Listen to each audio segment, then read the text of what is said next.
The courtroom was already leaning toward a verdict before Clara Whitman even stood up. She could feel it in the air, the quiet confidence of people who believed they had already won. The polished wood benches, the soft hum of whispered conversations, the way every glance slid over her wrinkled navy dress and worn leather bag, silently ranking her worth. On the opposite side of the aisle sat the Crowells, straight-backed and smug, dressed in tailored suits that smelled faintly of expensive cologne and certainty. Patricia Crowell didn't bother hiding her disdain. She leaned toward her husband and spoke just loudly enough. "She really showed up like that? For a divorce hearing?" A few restrained chuckles followed. Clara kept her eyes forward. Her hands were folded tightly in her lap, knuckles pale, nails trimmed short because she couldn't afford another manicure. She hadn't slept the night before. Her phone still held 3 missed calls from the assisted living nurse. Her mother's medication schedule had been mixed up again. But none of that mattered here. In this room, none of her reasons mattered. Ethan Crowell didn't look at her once. He stared ahead with the detached patience of a man waiting for paperwork to be finalized, his arm resting comfortably on the table beside his lawyer. To him, this was a transaction, a cleanup, the final step before a better life officially began. The judge hadn't arrived yet, but the Crowells were already performing. "She doesn't even have a steady job," Brooke Crowell said, flipping through her phone. "I mean, restoration consulting? That's not a career, that's a hobby." Everyone. "Ethan carried her for years," Patricia added. "We all know that." Clara swallowed hard. She had learned long ago that defending herself only fed them. Silence was safer. Silence didn't give them more ammunition. A court clerk called the room to order. Everyone stood as Judge Eleanor Briggs entered, her expression neutral, unreadable. As the proceedings began, the Crowells' lawyer moved quickly, confidently, outlining a narrative that painted Clara as a burden, financially dependent, emotionally fragile, and ultimately disposable. When Clara's turn came to speak, she stood slowly. Her legs trembled, but her voice didn't.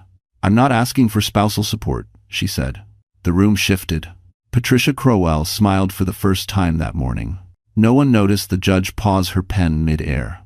5 years earlier, Clara Whitman had walked into her marriage believing that being quiet, capable, and loyal would be enough. She met Ethan Crowell on a rainy afternoon in Brooklyn, both of them sheltering inside a small coffee shop while waiting for the storm to pass. She was carrying a rolled set of sketches under her arm, restoration plans for a brownstone ceiling that had survived since the 1,920 seconds. Ethan noticed them first. He asked questions, he listened. He said he admired women who worked with their hands and minds instead of chasing attention. At the time, that felt like respect. Clara never lied about who she was, she just didn't explain everything. She said she worked contract jobs, she said money came and went, she said family was complicated. Ethan nodded and told her that didn't matter. He said he liked her simplicity, her lack of baggage, her calm way of moving through the world. What he really liked was that she never made him feel small. Their early years were modest, a rented apartment in Jersey City, second-hand furniture, dinners cooked at home. Clara took pride in making things last, repairing chipped tables, restoring old frames, turning discarded objects into something dignified again. It was what she did best. She fixed things without anyone noticing. The Crowells noticed everything. Patricia Crowell had taken one look at Clara during their first family dinner and smiled thinly. "So what exactly do you do again?" she asked, as if Clara's answer might change if she repeated the question enough times. When Clara explained, Patricia nodded politely, then turned to her son. "That's creative. As long as you're happy, Ethan." It was never said outright, but Clara felt it immediately. She wasn't what they'd imagined for him. Not impressive enough. Not connected enough. Not useful enough. After the wedding, the comments sharpened. Patricia asked when Clara planned to find something more stable. Brooke joked about Clara's clothes, her car, her refusal to upgrade her phone. Leonard Crowell liked to lecture her about financial responsibility, even though she had never once asked them for help. Ethan started repeating their words without realizing it. "Maybe you should think about something with benefits," he said one night, scrolling on his laptop. "You could try corporate design," he suggested another time. "People expect a certain image," he added. Eventually, Clara adjusted. She always adjusted. She turned down longer contracts so she could manage the household. She rearranged her schedule to accommodate Ethan's work dinners. She handled logistics quietly, efficiently, without praise. When her mother's memory began slipping, Clara absorbed that responsibility too, driving hours after work, juggling appointments, hiding the exhaustion behind practiced calm. None of it counted. To the Crowells, Clara was invisible labor. To Ethan, she became background noise. Useful, replaceable, easy to overlook. The first time Clara sensed someone else, she didn't scream or accuse. She noticed the subtle shifts, the phone angled away, the sudden interest in cologne, the impatience when she asked simple questions. When she finally confronted Ethan, he didn't deny it, he minimized it. "You've changed," he said. "You're always tired. Always stressed. This just happened." What he didn't say was that the Crowells had already chosen a replacement. By the time divorce was mentioned, Clara had already lost more than a marriage. She had lost her standing, her safety, her voice in that family. Still, she walked into the courtroom believing one thing would remain intact: her dignity. She didn't know yet how hard they planned to take even that away. If Clara Whitman had known that kindness could be weaponized, she might have protected herself sooner. After the separation became public, the Crowell family shifted tactics. The open insults faded. In their place came something more dangerous: polite concern, strategic sympathy, and invitations that sounded like olive branches. Patricia Crowell called Clara one afternoon, her voice unusually gentle. "We don't want this to get ugly," she said. "You're still family, in a way." Clara almost believed her. They invited her to dinner to talk things through. The house looked the same: tasteful, expensive, intimidating. Clara noticed the details she always noticed: the new hardwood floors, the subtle upgrades, the framed photos arranged to tell a story of success and unity. She was not in any of them. Patricia served wine Clara couldn't pronounce and asked careful questions about her finances, her work, her plans. Leonard nodded thoughtfully, offering advice that sounded generous but landed heavy. Brooke smiled too much, chiming in with comments about how stressful court could be for women like Clara. "It's better to settle early," Brooke said. "Judges don't like emotional cases." Ethan barely spoke. When he did, it was to sound reasonable, calm, detached. As if the marriage had been a joint project that simply didn't work out.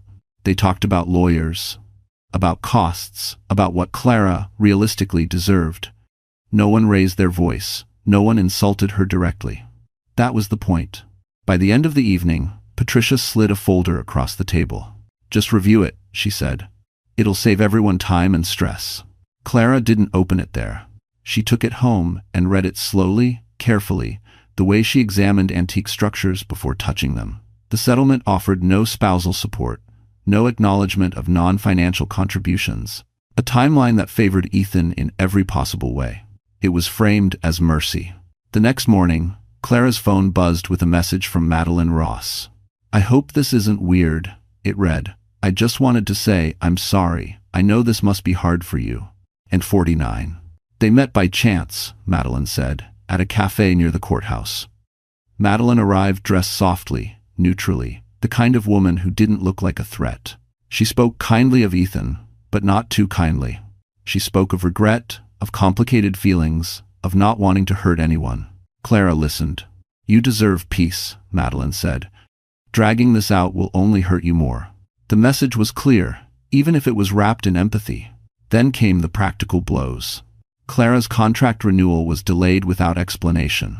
Her landlord reminded her the lease was ending soon. The assisted living facility informed her of a rate increase. One problem at a time. Nothing dramatic enough to fight, but together they closed in like walls. When Clara mentioned these stresses to Ethan's lawyer, he nodded sympathetically and suggested moving quickly before circumstances worsened. The pressure worked exactly as intended. By the time they walked into the courthouse for the preliminary hearing, Clara stood alone. No family, no visible allies. Her lawyer was a court-appointed placeholder who barely met her eyes. Across the room, the Crowells looked composed, confident, almost bored. They whispered, smiled, exchanged knowing glances. This was not their first legal victory. To them, Clara was already defeated. What none of them realized was that Clara had survived worse than humiliation, worse than loss. She had learned how to endure quietly, how to wait, how to let people underestimate her. And in a room full of people certain of the ending, that would soon become their most expensive mistake. By the second hearing, the courtroom no longer felt neutral. It felt staged. Clara sensed it the moment she stepped inside. The seating arrangement had shifted subtly, but meaningfully. The Crowells occupied the front row now, close enough to the counsel table to whisper without turning their heads. Their lawyer greeted the clerk by name, exchanged pleasantries, joked softly. Familiarity wrapped around them like armor. Clara sat alone again, one row back, her coat folded carefully over her knees. She had chosen it, deliberately plain, dark, professional, not defiant, not pitiful, just presentable enough to avoid comment. Still, she caught Brooke Crowell's eyes flick briefly to her shoes, then away with a smirk. The hearing began with procedural updates. Dates, documents, polite formalities. Then the Crowells' lawyer requested permission to address emerging concerns regarding Miss Whitman's stability. Clara felt her spine stiffen. The words were smooth, practiced, delivered with concern rather than accusation.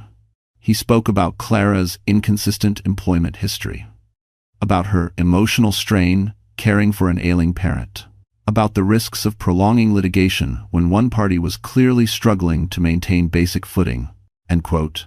It was a performance designed to sound compassionate while quietly dismantling her credibility. The judge listened, expression unreadable. When Clara's lawyer stood to respond, his argument was thin.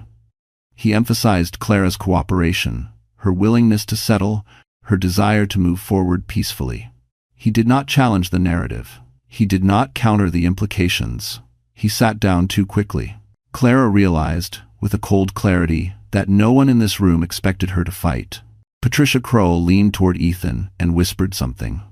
Ethan nodded once, barely perceptible, but satisfied. Madeline Ross sat 2 rows behind them, hands folded, eyes downcast. She looked almost remorseful.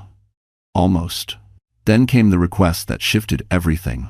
The Crowells' lawyer asked the court to expedite the proceedings due to financial imbalance, suggesting that extended litigation would only deepen Clara's hardship. He framed it as kindness, as mercy. If Miss Whitman agrees, he concluded, we believe this matter can be resolved swiftly and without unnecessary distress. The room went quiet. All eyes turned to Clara. She felt the weight of it, the unspoken expectation, the assumption that she would accept what was offered because she had no better option. She thought of her mother, confused and frightened during their last visit, of the lease notice folded in her bag, of the folder Patricia had slid across the table weeks earlier. This was the moment they had engineered. Clara stood. Her heart beat steadily, not fast, not panicked. She didn't rush. She didn't apologize for taking up space. I understand the court's concern, she said evenly, and I appreciate the intention to minimize distress. Patricia smiled, already victorious. But I won't agree to expedited terms, Clara continued. Not today. The shift was immediate. Brooke's smirk vanished. Ethan frowned, just slightly. The lawyer's expression tightened, recalibrating. Clara didn't raise her voice. She didn't accuse. She simply stated her position, calmly, clearly, and sat back down. The judge nodded once. Noted. It was a small moment, barely visible to anyone not watching closely. But Clara felt it, the crack in the momentum, the brief interruption of their certainty. For the first time, the Crowells looked unsettled. They had expected fear. They had expected compliance. They had not expected resistance. And as the hearing adjourned, Clara sensed something else beneath the tension. Impatience. They wanted this over quickly, which meant they had something to lose if it wasn't. After the hearing, the Crowells moved faster. Clara felt it before she saw it. The sudden urgency, the polite messages that arrived too quickly to be coincidence. The tone shifted from confidence to insistence, as if time itself had become their enemy. That afternoon, Ethan texted her for the first time in weeks. We should talk. For everyone's sake. They met in a glass-walled conference room at his lawyer's office, high above the street, where the city looked distant and unreal.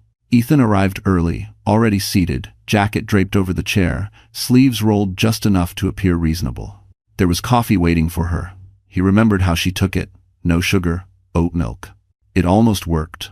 You didn't have to push back in court, he said gently. It made things harder than they need to be. Clara sat across from him, hands folded, listening. My parents are worried, he continued. They think you're underestimating how bad this could get for you. There it was. Concern disguised as warning. Ethan slid a document toward her. Another agreement. Revised, cleaner, still devastating. No alimony, he said, as if explaining a weather forecast. But we'll extend the move-out date, help you transition. Help. The word landed like an insult. I just want closure, Ethan added. Dragging this out will only hurt you. Clara studied his face. The man she had once loved sat inches away, speaking carefully chosen words, avoiding her eyes. She realized something then, sharp and clarifying. He was afraid. Not of losing money, not of public embarrassment, afraid that she might slow things down long enough for something else to surface. I'll review it, Clara said quietly. That evening, Madeline Ross called. I heard court didn't go as planned, Madeline said softly. I hope you're okay. They met again, this time at a small restaurant near the river. Madeline spoke carefully, always framing herself as neutral, as caught in the middle. You should think about your future, she said. Ethan's family doesn't play fair. Clara almost laughed. What do you want, Madeline? She asked. Madeline hesitated. Just for a second. Then she smiled sadly. I don't want anyone destroyed. It was the first honest thing she'd said. The next blow came quietly. Clara's bank flagged unusual activity. A joint account Ethan had once managed showed discrepancies, fees, withdrawals she hadn't authorized. When she asked his lawyer, he shrugged. Standard adjustments, he said, nothing illegal. But it was enough to tighten the noose. At home, Clara opened the folder Patricia had given her weeks ago and compared it to the new document Ethan had slid across the table. She noticed something most people would miss. A clause buried deep, referencing responsibility for pre-separation financial irregularities. They weren't just trying to leave her with nothing. They were positioning her to carry the blame. For the first time in weeks, Clara didn't feel tired. She felt alert. She made one phone call that night. Not to family, not to friends, to a name she hadn't spoken aloud in years. Samuel, she said when the line connected. I need you to look at something. There was a pause on the other end. Are you ready for that? He asked. Clara looked at the documents spread across her table, at the careful trap the Crowells believed she was walking into. Yes, she said. I think it's time. She didn't know yet how much would unravel once the thread was pulled. Only that the Crowells had mistaken her silence for weakness, and the next move would no longer be theirs. Samuel Reed didn't ask Clara to explain everything. That alone told her she had made the right call. They met in his office just after sunset, the kind of modest law firm most people overlooked.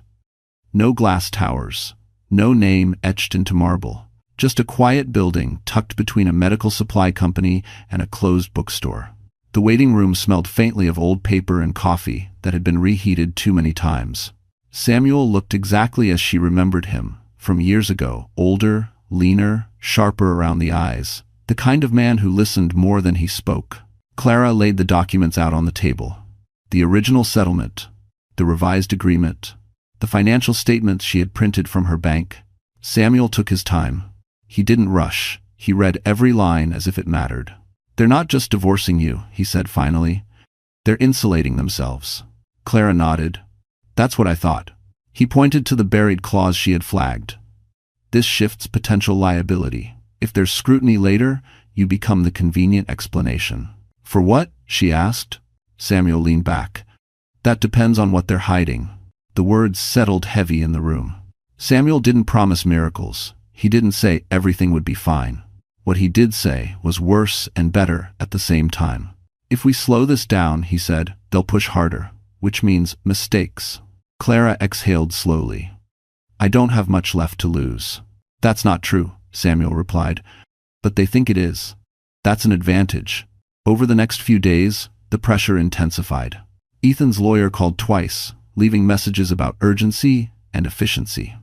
Patricia sent a carefully worded email about how stress could affect fragile people. Brooke posted a vague quote online about accountability and consequences, tagging no one but meaning everything. Madeline stopped calling. That worried Clara more than the rest. The night before the final hearing, Clara sat alone in her apartment, surrounded by boxes she hadn't finished packing. Her mother's photograph rested on the kitchen counter, next to a stack of medical bills she hadn't opened yet. Outside, traffic moved steadily, indifferent to her unraveling life. She made one more call. Noah Whitfield answered on the second ring. "I didn't expect to hear from you," he said gently. "I didn't know who else to call," Clara admitted.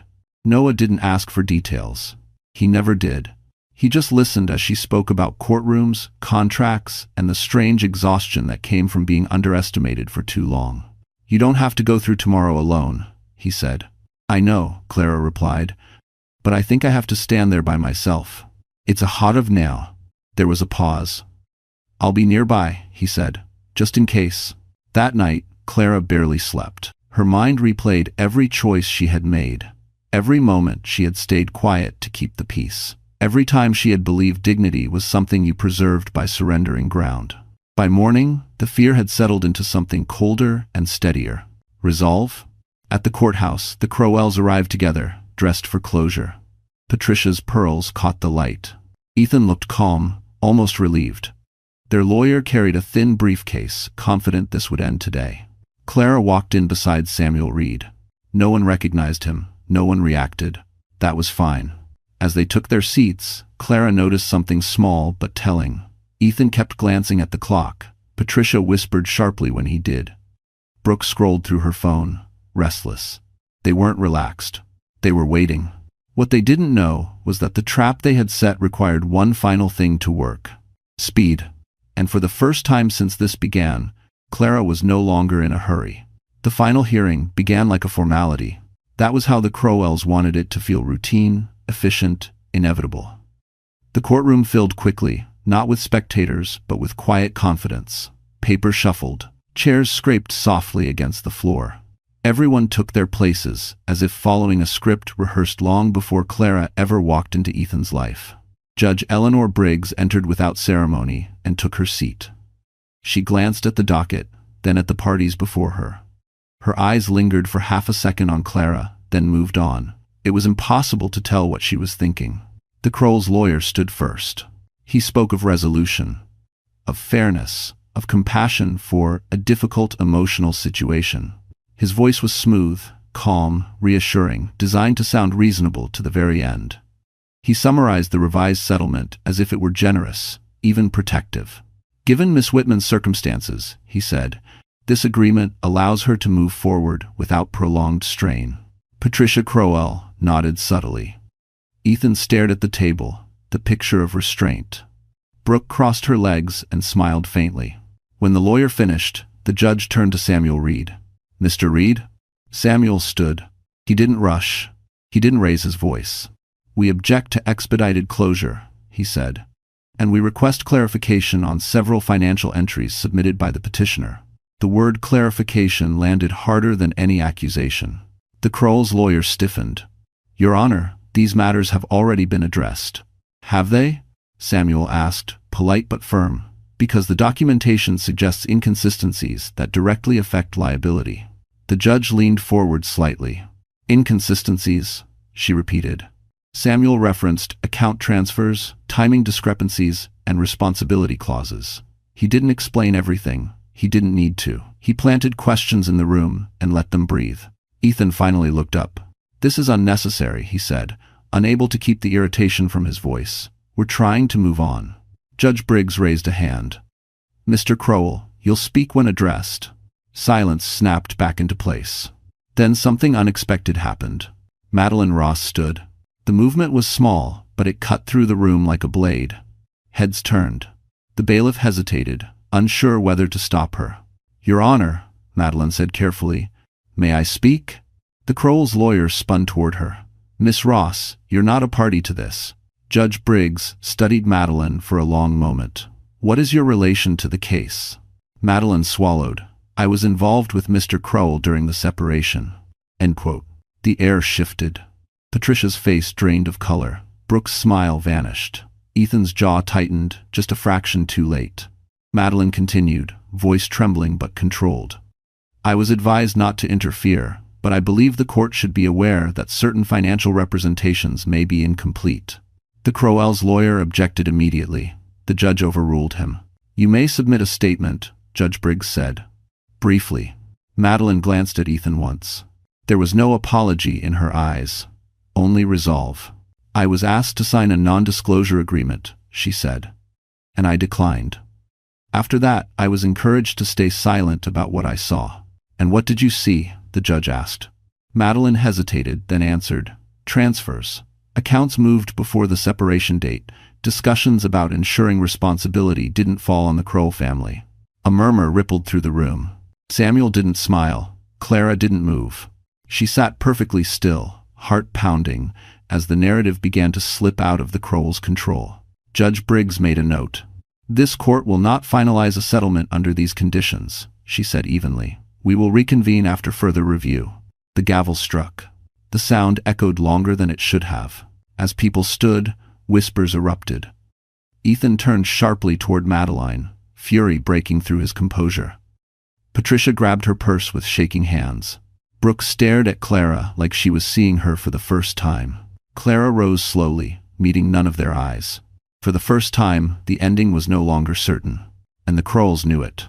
The courthouse emptied slowly, like a theater after a show no one expected to be interrupted. Clara remained seated long after the Krolls stormed out. Her legs felt weak, not from fear, but from the strange whiplash of momentum suddenly changing direction.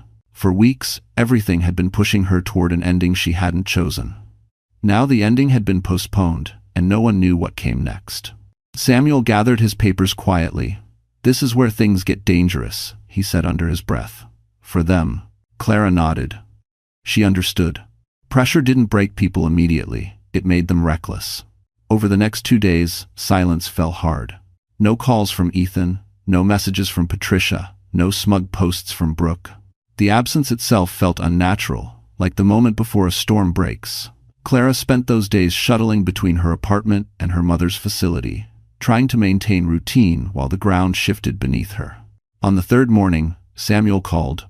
"We've been ordered back into court," he said. "Same judge." Clara closed her eyes. "Soon?" "Tomorrow." The courtroom felt different this time. Not hostile, not staged. Watchful. Judge Eleanor Briggs entered with a heavier file in front of her. She didn't look at the Krolls right away. Her gaze went first to Clara, then to Samuel, then finally to Ethan and his family. "We will proceed with clarifications," she said. "Not conclusions." The Krolls' lawyer stood, visibly tense. He spoke faster than before, emphasizing cooperation, misunderstanding, and the need to move forward. He framed Madeline's statement as emotional, unreliable, irrelevant. Judge Briggs listened without interruption. Then she turned her attention to Clara. "Miss Whitman," she said, her tone even, almost conversational. "I have a question before we continue." The room stilled.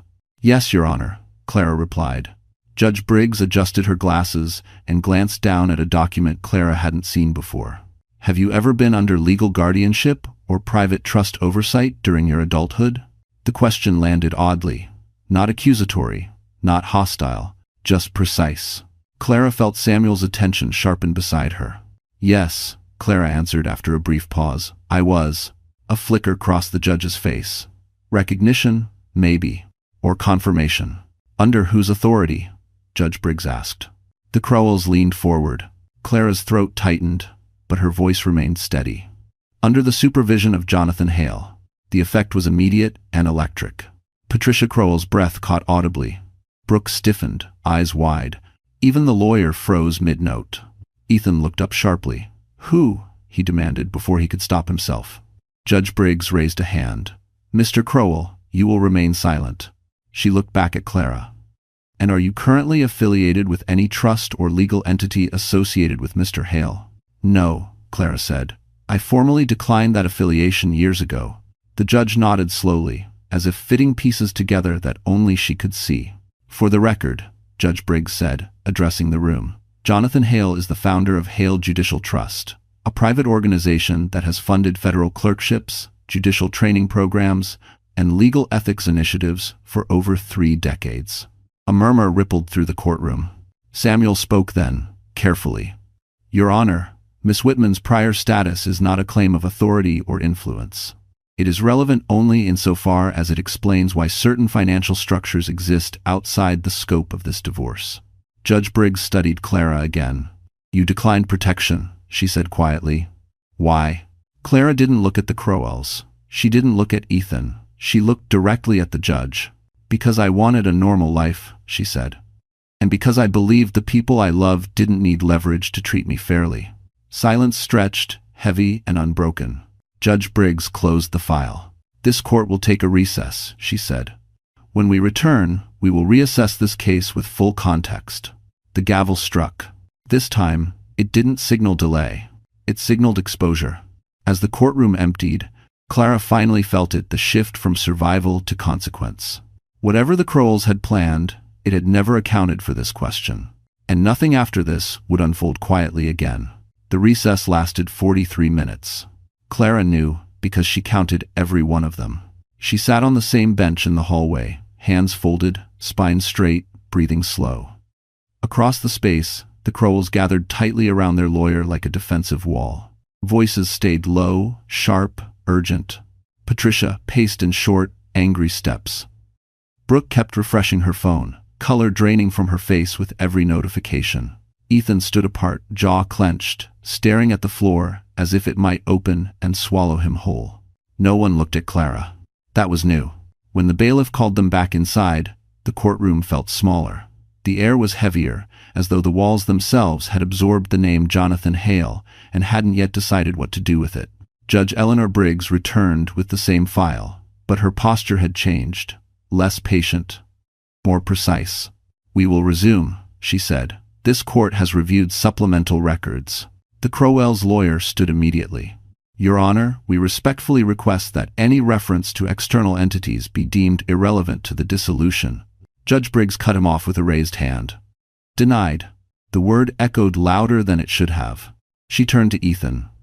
Mr. Crowell, you signed multiple affidavits asserting full financial disclosure prior to separation. Do you stand by that statement? Ethan hesitated. Just a fraction of a second. Enough. Yes, he said, I do. Azar. Judge Briggs nodded once, then looked at Samuel. Mr. Reed. Samuel rose, calm as ever. Your Honor, we submit that the affidavits omit the existence of a holding structure designed to reroute exposure away from the Crowell family. The Crowells' lawyer objected loudly. Judge Briggs overruled him just as quickly. Samuel continued. This structure predates the separation by weeks, not years. And its language mirrors templates associated with private trusts overseen by Hale Judicial Trust. Ein Instinct. The room reacted instantly. Patricia's composure shattered. This is absurd, she snapped. We have no connection to that man. Judge Briggs looked directly at her. Mrs. Crowell, sit down. Patricia froze, then obeyed. The judge turned back to Clara. Miss Whitman, she said, you declined affiliation with Mr. Hale. You did not decline legal literacy, correct? Yes, Clara answered quietly. Did you recognize the structure when you saw it? Clara took a breath. I recognized the intent. A murmur rippled through the courtroom. Judge Briggs leaned back slightly, studying Ethan as if seeing him clearly for the first time.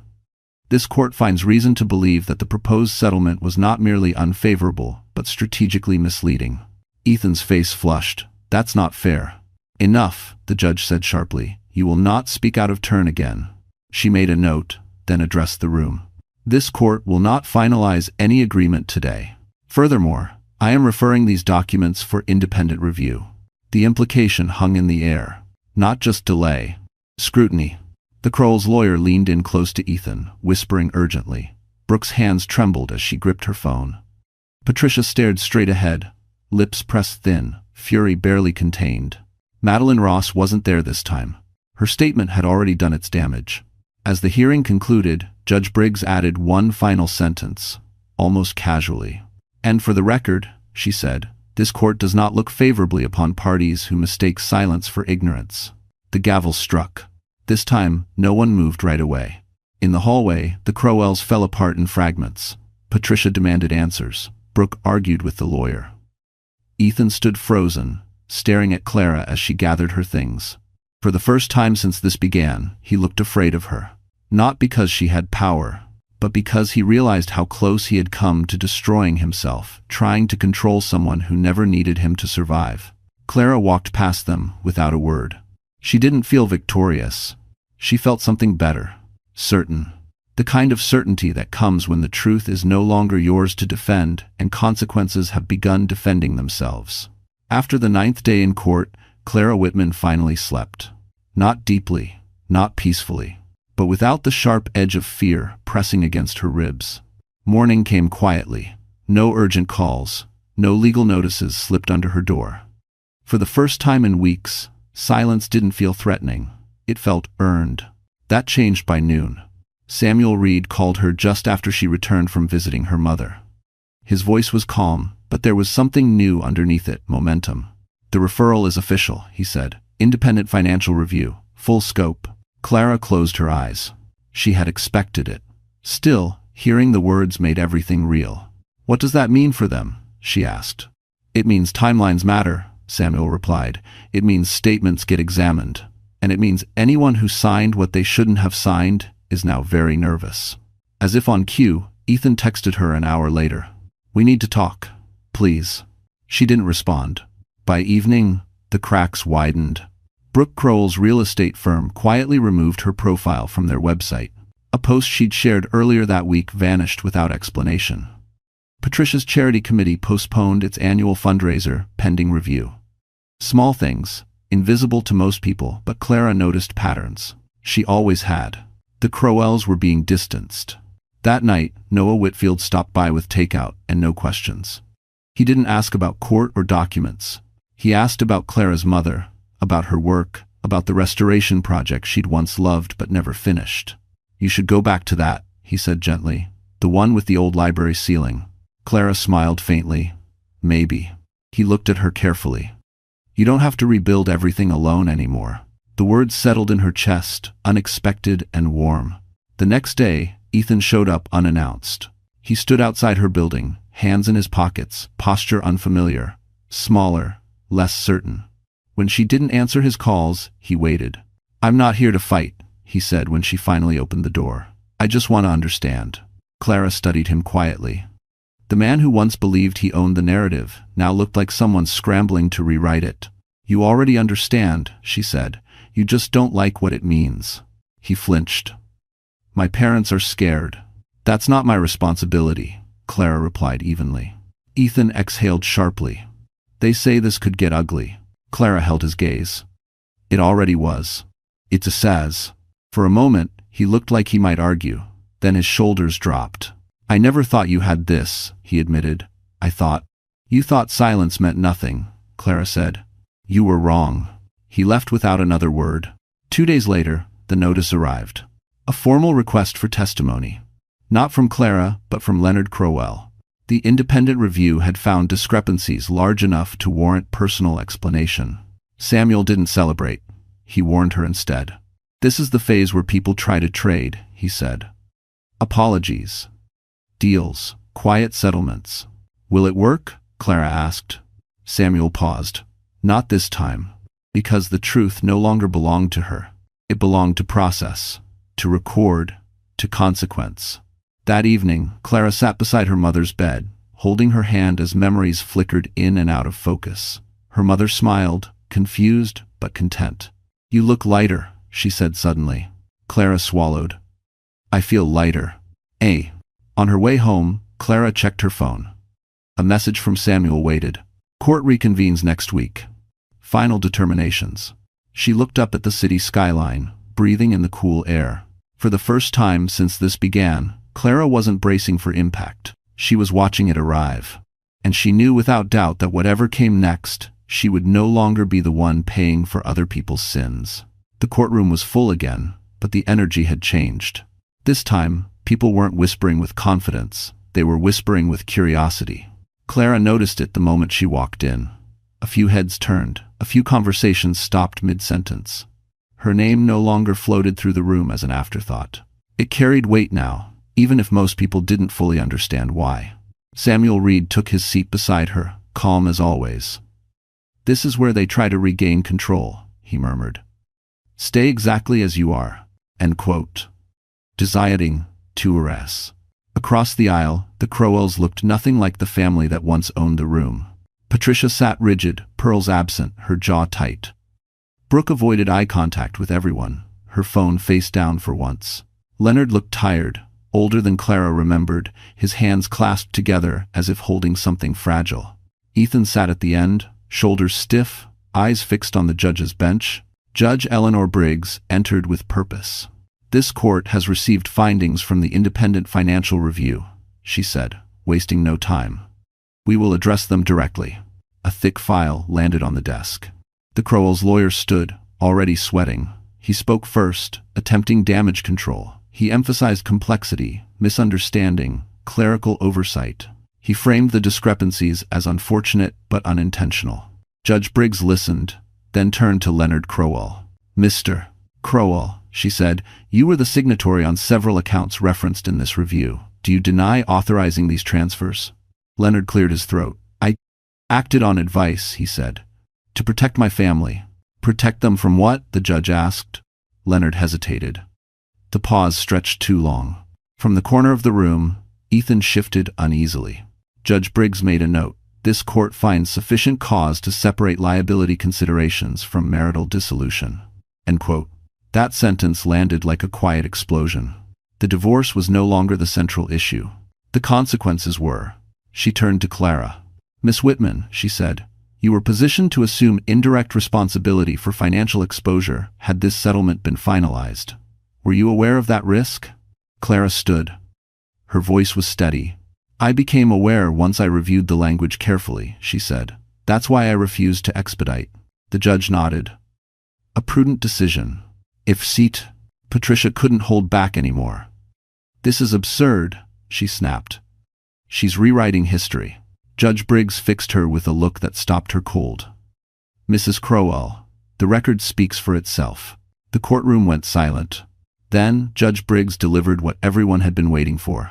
"This court formally rejects the proposed settlement in its entirety," she said.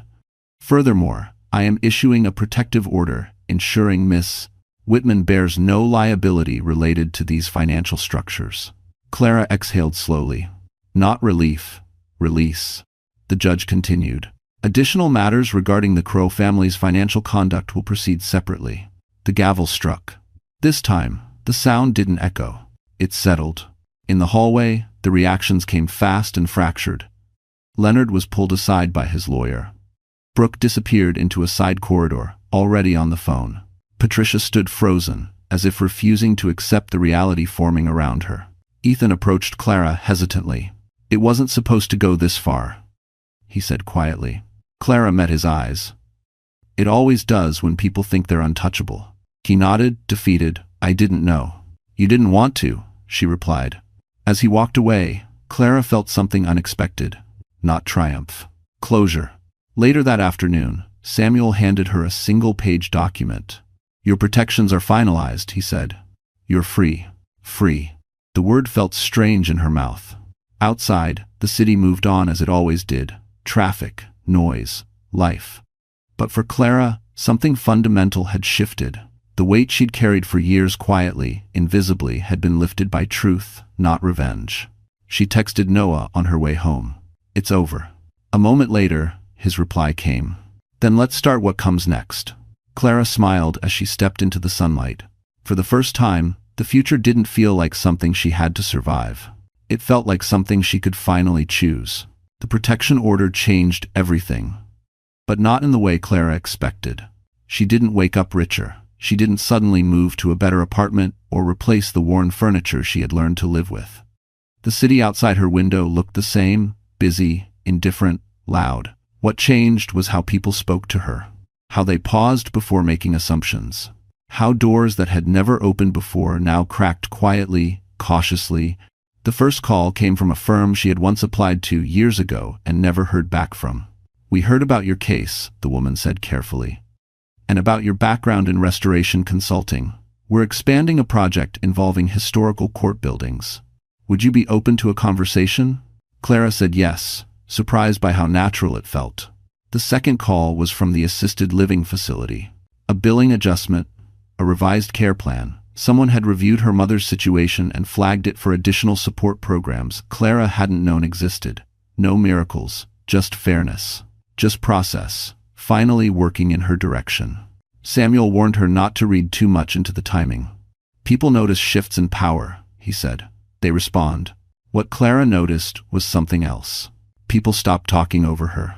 At the next court appearance, this one procedural, quiet, almost anticlimactic, Judge Eleanor Briggs addressed Clara directly. "Miss Whitman," she said, her tone professional but warm, "I want the record to reflect this clearly. You did not win because of who you once knew. You prevailed because you refused to be careless with the truth." Clara nodded. "Thank you, Your Honor." The words stayed with her long after she left the courthouse.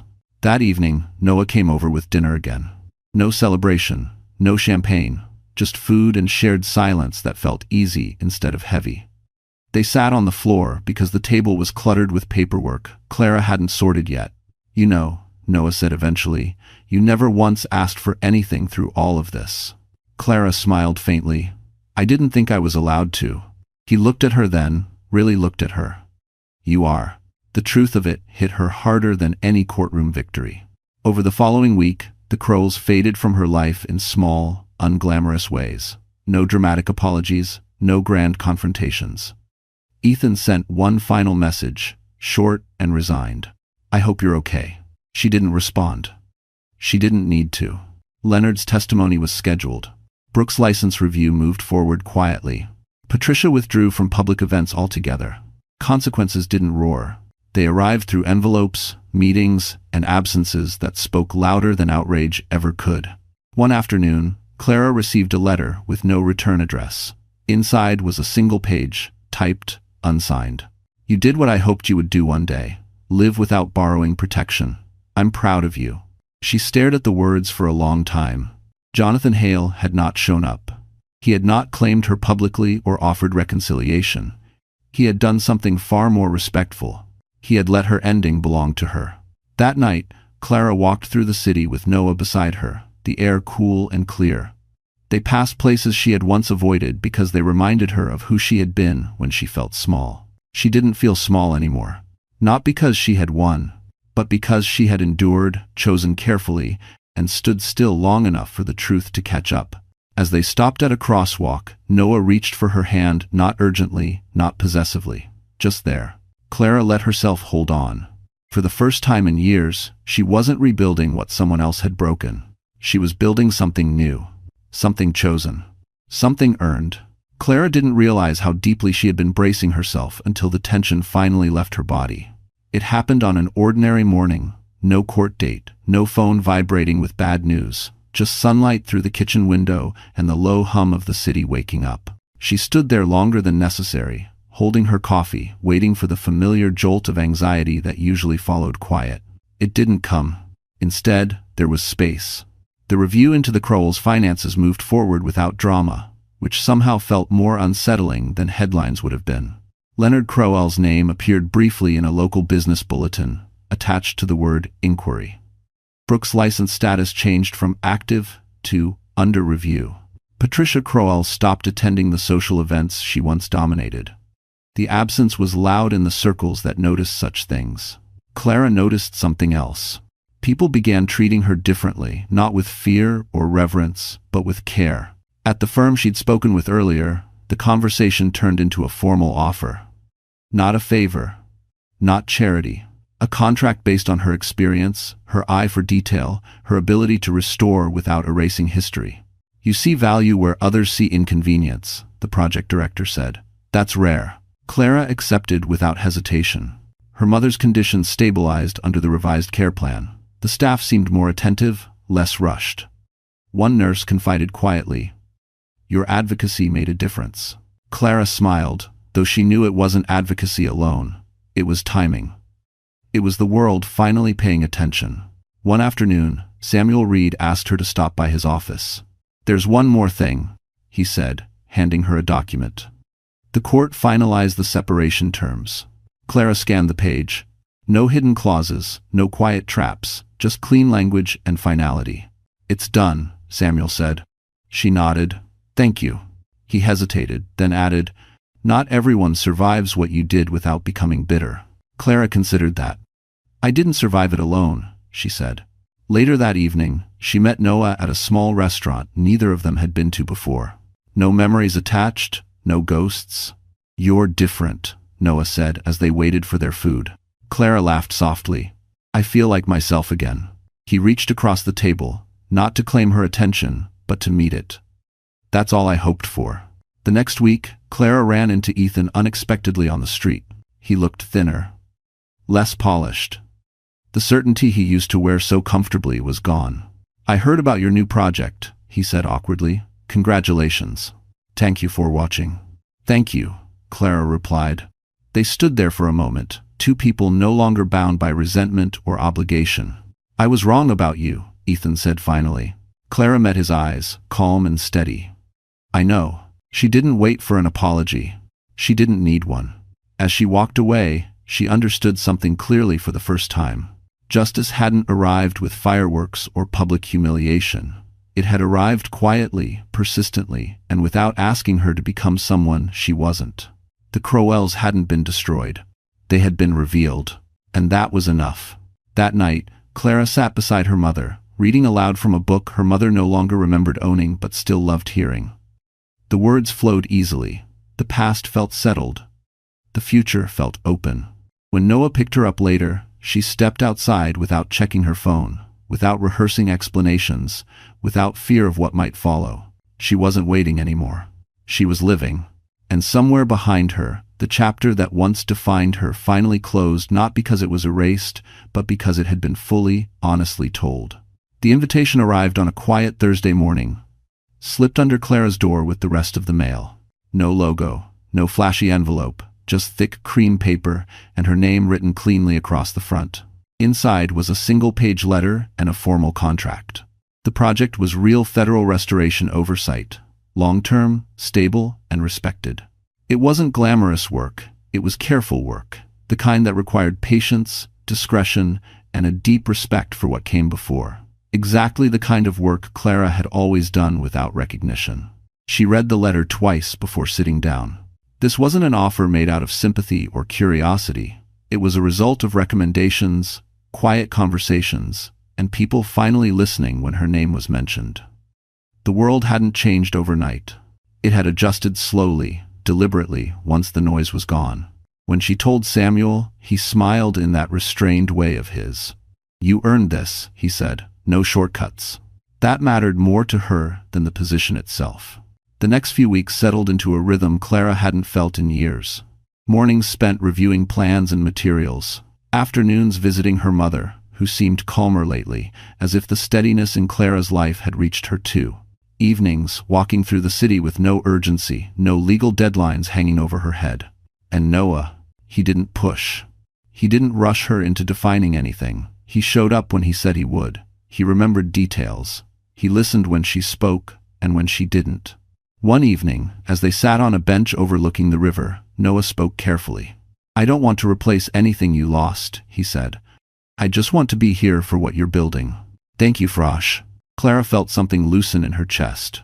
For so long, love had felt like a negotiation, a trade-off, a role she had to perform correctly to be kept. This felt different, unconditional, in a way she hadn't realized she'd been missing. Across the city, the Crowells continued to fade. Leonard's legal situation progressed quietly, without spectacle. Brooke took a leave of absence she didn't announce publicly. Patricia withdrew from social life altogether, choosing absence over explanation. Ethan transferred departments. His career stalled, but not destroyed. There was no dramatic downfall, just proportion. One afternoon, Clara received another letter, this one handwritten, careful, familiar. Jonathan Hale. He didn't apologize. He didn't justify the past. He acknowledged her choices. You stepped away from protection so you could stand on your own. Most people never learn the difference. I see it now. There was no request for a meeting. No expectation of reconciliation. Just recognition. Clara folded the letter and placed it in a drawer, not as a trophy, but as a reminder. She didn't need to respond. That evening, she cooked dinner for Noah for the first time.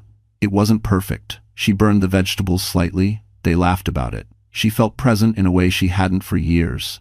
Later, as they cleaned up together, Noah paused.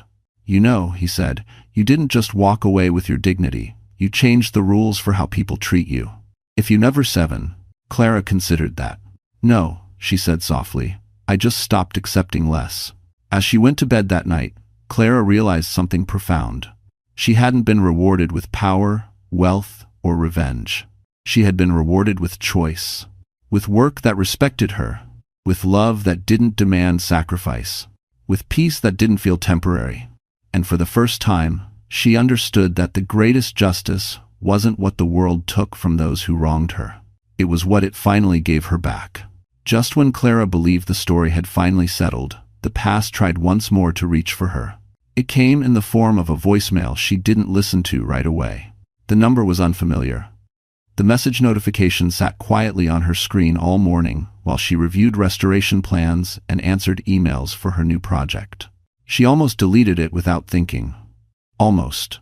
She listened to it that evening, standing by the kitchen counter while water boiled behind her. "Clara, it's Patricia." The voice was thinner than she remembered, less sharp, still controlled but strained around the edges. "I know I'm probably the last person you want to hear from," Patricia continued, "but I need to speak with you, privately, just once." Clara ended the message before it finished. For a moment, she stood there, phone in hand, feeling the old reflex stir the instinct to manage other people's discomfort, to smooth over tension before it turned sharp. The habit had been trained into her over years of silence. She set the phone down instead. An hour later, another message arrived, this time from Ethan. "I know my mother reached out. I didn't ask her to, but things are complicated right now." Clara exhaled slowly. Complicated had always been the Crowell's favorite word, a way to blur responsibility, a way to ask for understanding without offering accountability. She didn't respond. 2 days later, Samuel called with an update. "Leonard's testimony is scheduled sooner than expected," he said. "There's pressure, deals being floated." Clara leaned against the window, watching the city move below. "And they think I can help?" Samuel didn't deny it. "They think you might soften things. Speak on character. Clarify intentions." Clara almost laughed. "They don't understand," she said quietly. "No," Samuel agreed. "They still don't." That night, Noah found her sitting on the couch, staring at nothing. "They reached out," she said before he could ask. He nodded. "Do you want to talk to them?" Clara shook her head. "I don't owe them closure." Noah didn't argue. He sat beside her, close but not crowding. "You know," he said gently, "choosing not to engage is still a choice. And it's a powerful one." The next morning, Clara did something she hadn't done in years. She blocked the numbers. No dramatic message, no final statement, just a quiet boundary placed where chaos used to live. The effect was immediate. No more calls, no more veiled requests. The Crowells were forced to face what was coming without the illusion that Clara would absorb the impact for them. Weeks later, the results unfolded exactly as Samuel predicted. Leonard accepted responsibility in a limited agreement that spared public escalation but ended his influence permanently. Brooke's license was suspended pending further review. Patricia withdrew entirely from public life, choosing silence over scrutiny. Ethan's career plateaued, his name now associated with caution rather than confidence. There was no moment where Clara stood in triumph. There was simply distance. One evening, Clara and Noah walked along the river as the city lights reflected softly on the water. The air was cool, calm. "Do you ever wonder if you should have said something?" Noah asked. Clara thought for a moment. "I said everything that mattered," she replied. She had said it with restraint, with truth, with refusal to be small.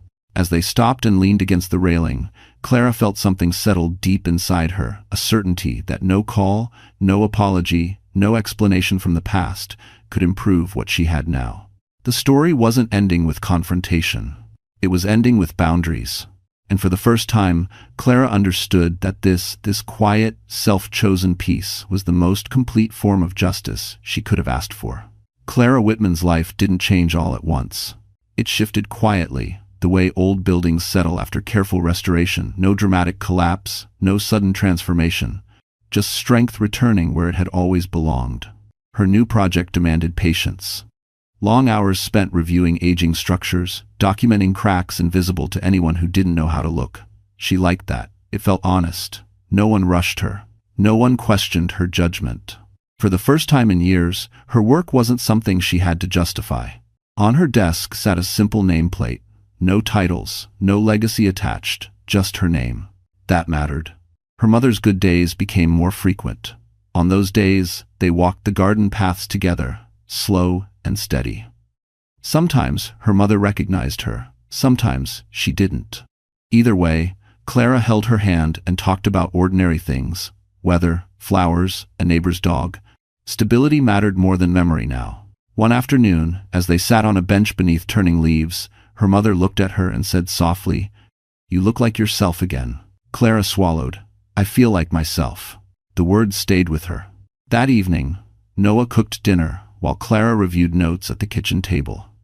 It was an unspoken arrangement that had settled naturally between them. No declarations, no pressure, just presence. "You know," Noah said, stirring the pot, "you don't brace yourself anymore." En portion, tressen, en portion. 24. Clara looked up. "What do you mean?" "You used to pause before answering simple questions," he said gently. "Like you were preparing for a reaction." She thought about it. He was right. "I don't feel like I have to manage the room anymore," she said. "That's freedom," Noah replied. The divorce decree arrived the following week. Clean, final, no drama. Clara read it once, signed where required, and filed it away. It didn't feel heavy, it felt finished. There was no urge to look back. Ethan didn't reach out again. Patricia's silence remained unbroken. The Crowells faded fully into the background, not as villains, but as people who no longer mattered to her daily life. And that was the real ending. One night, as Clara and Noah walked through the city after dinner, they passed the courthouse without slowing. The building stood tall and unmoved, its steps empty. "I used to feel small there," Clara said quietly. Noah glanced at her. "And now?" "Now it's just a building. Bore is us." They kept walking. Later, as they stood at her door, Noah hesitated. "I don't want to rush you," he said. "But I want you to know I'm here not because you need help, but because I choose to be." Clara met his eyes. "I choose you too." The simplicity of it surprised her. No fear, no calculation, just truth. As she closed the door that night, Clara leaned against it for a moment, breathing deeply. The quiet no longer felt like something to endure. It felt like space she had earned. She thought about everything she hadn't fought for: money, status, recognition, and everything she had gained instead. Respect, autonomy, love that didn't require sacrifice. The world hadn't handed her justice wrapped in spectacle. It had given her something far more lasting. A life where silence was no longer imposed. It was chosen. And for the first time, Clara Whitman didn't feel like she was recovering from something. She felt like she had arrived. Clara didn't notice the exact day the past stopped following her. There was no announcement, no clear line drawn in the calendar. It happened quietly, somewhere between a normal morning and an ordinary evening, when she realized she hadn't thought about the Crowells at all. She noticed it while walking to work. The city was loud, impatient, alive. Construction noise echoed between buildings. A delivery truck honked. Someone argued loudly into a phone. It was the kind of chaos that used to overwhelm her, used to make her feel small and out of place. Now, it barely registered. Her focus was on the building ahead, the one she was responsible for restoring. A courthouse annex built decades earlier, overlooked and poorly maintained, written off as inefficient.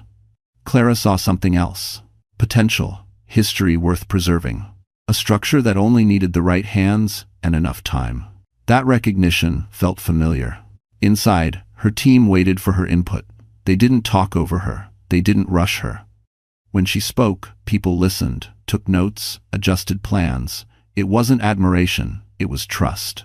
At lunch, she sat alone by choice, not isolation. She enjoyed the quiet, the ability to think without anticipating someone else's reaction.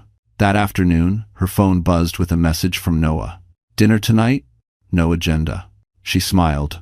Later, as they walked through a small neighborhood market, Noah reached for her hand naturally, without hesitation. The gesture didn't feel symbolic. It felt normal, safe. "You seem lighter lately," he said. "I think I finally am," Clara replied. She told him about the building, about the way people had dismissed it for years because it wasn't flashy enough. Noah listened, genuinely interested, asking thoughtful questions. He didn't try to fix anything. He didn't offer advice unless she asked. That, too, felt new.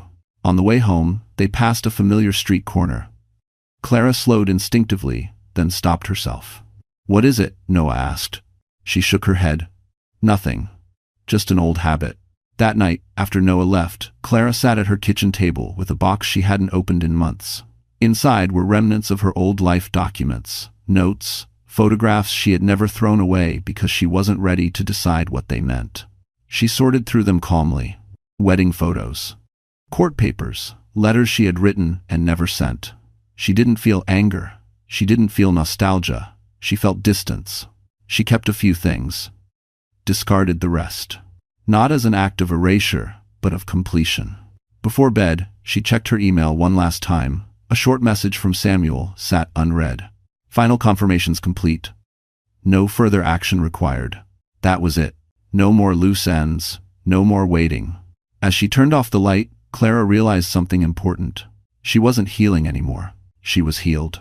The difference mattered. Healing implied damage still being repaired. What she felt now was stability, a foundation strong enough to build on without constantly checking for cracks. The next morning, she woke before her alarm, stretched, and got out of bed without that familiar knot in her stomach. No rehearsing conversations, no anticipating conflict, just the simple intention of moving forward. When she stepped outside, the air was crisp. The city moved around her, unaware that something had ended. And that was exactly how it should be. Because the truest victory of all wasn't public justice or visible consequence. It was this moment when Clara Whitman no longer needed to prove anything to anyone. Not her ex-husband, not his family, not even the past version of herself. She walked forward, unburdened, and for the first time, she didn't glance back, not because she was afraid of what she might see, but because there was nothing left there that belonged to her. Clara thought she was done being surprised. That belief lasted exactly one afternoon. She was reviewing site photos at her desk when the receptionist knocked lightly and said there was someone asking for her by name. No appointment, no explanation.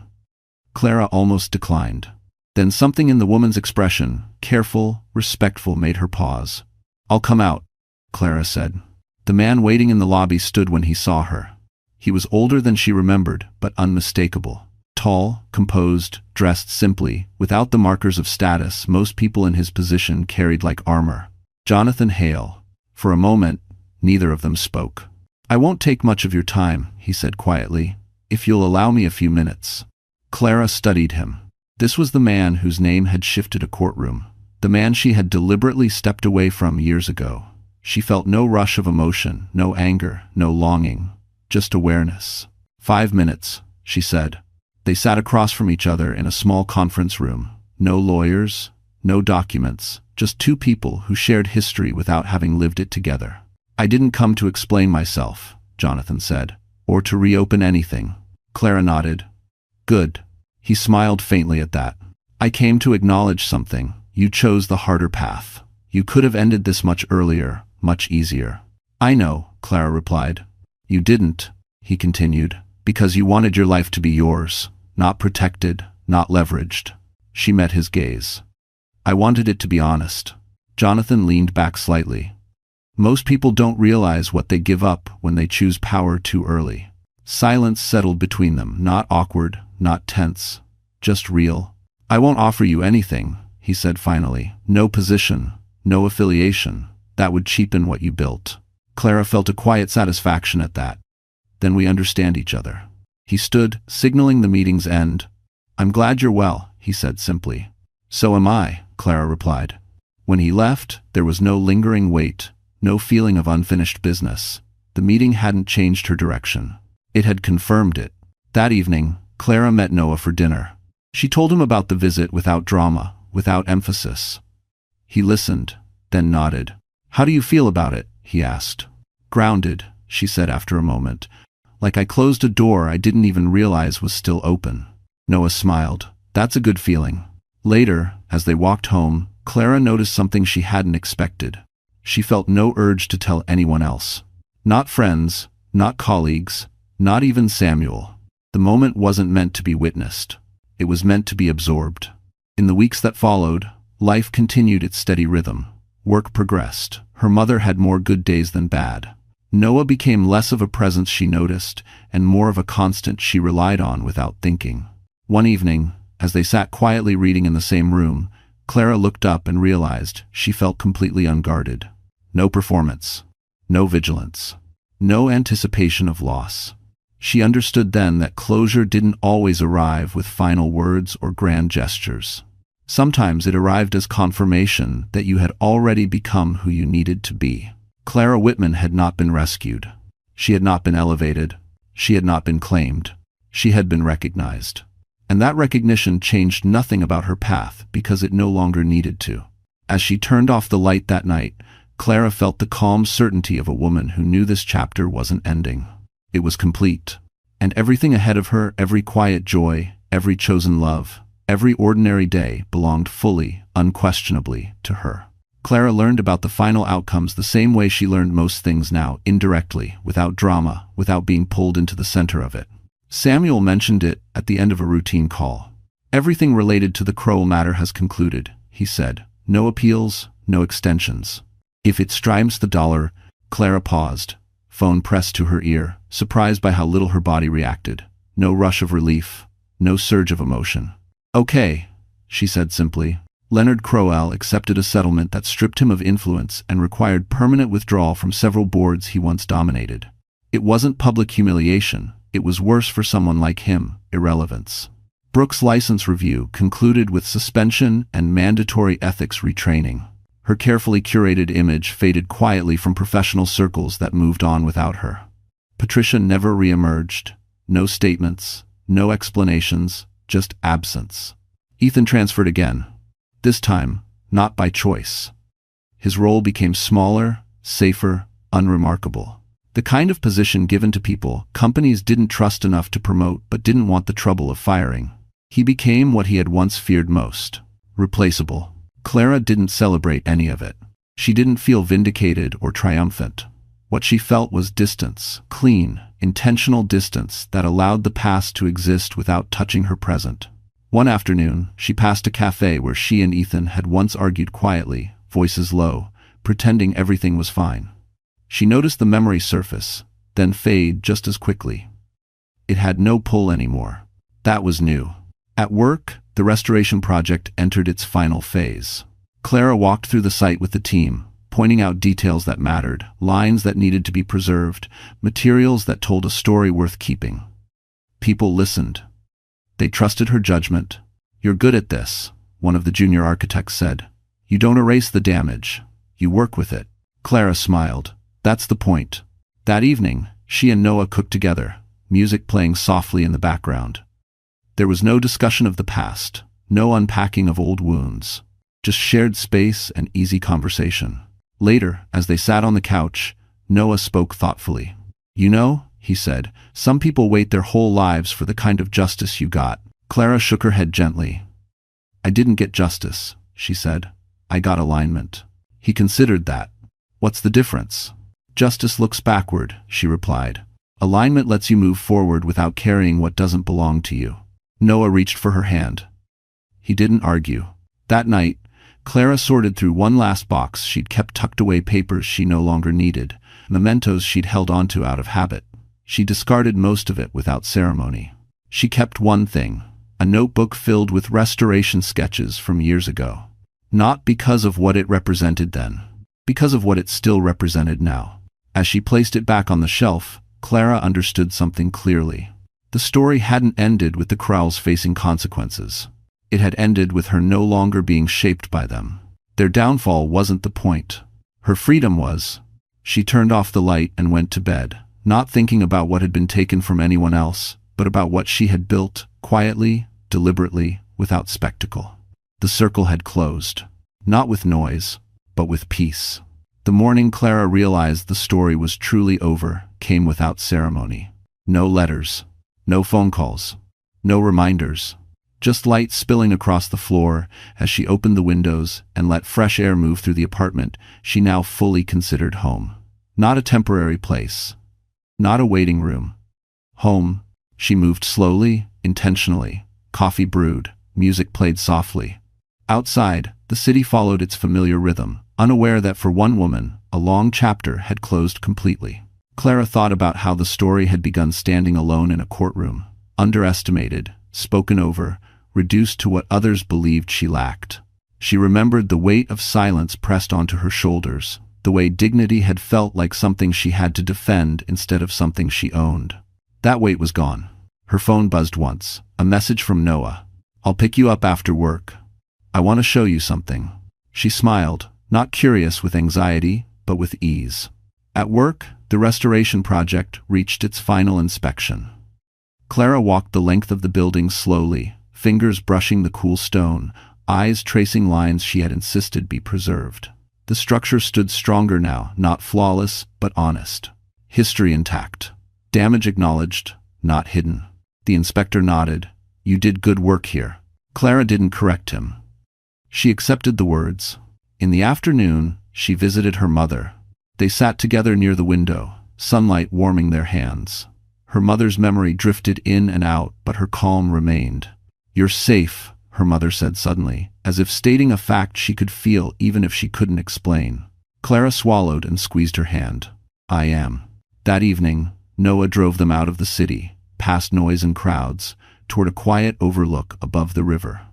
The sky stretched wide, painted in soft colors as the sun began to set. "I didn't bring you here to ask anything," Noah said. "I just wanted to share the view." They stood side by side, watching light fade, the city glowing softly below them. After a moment, Clara spoke. "I used to think winning meant proving something," she said. "To them, to myself." Noah waited. "Now I think winning is waking up without fear," she continued. "Choosing who stands next to you, and not shrinking anymore." He turned to her then. "You never were small." She met his gaze. "I know. That was the difference." Later, back home, Clara placed one last item into a box, a copy of the final court order, not as evidence, not as armor, but as closure. She sealed the box and slid it onto a high shelf. She didn't need to revisit it. As she turned off the lights and prepared for bed, Clara paused, looking around the room. Everything in it was chosen. Earned. Real. No more defending her worth. No more explaining her silence. No more surviving someone else's power. The story had not ended with applause or spectacle. It ended with balance. With accountability finding its place. With dignity returning where it belonged. With love arriving gently, without demand. Clara lay down, calm settling over her like a final answer. Some stories end with revenge. Some end with wealth. Some end with recognition. Hers ended with peace. And that was the ending she had always deserved. So, the story has come to an end. And if you're still here with us at this moment, then maybe, just maybe, something in this journey touched your heart in a quiet way.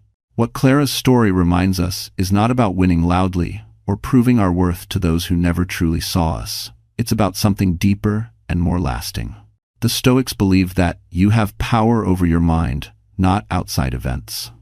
And throughout this story, that truth kept revealing itself. Clara didn't heal by controlling others. She healed by reclaiming her inner ground, her choices, her silence, and her dignity. Another Stoic thought says, the best revenge is to be unlike the one who harmed you. And isn't that exactly what happened? Not through anger, but through alignment.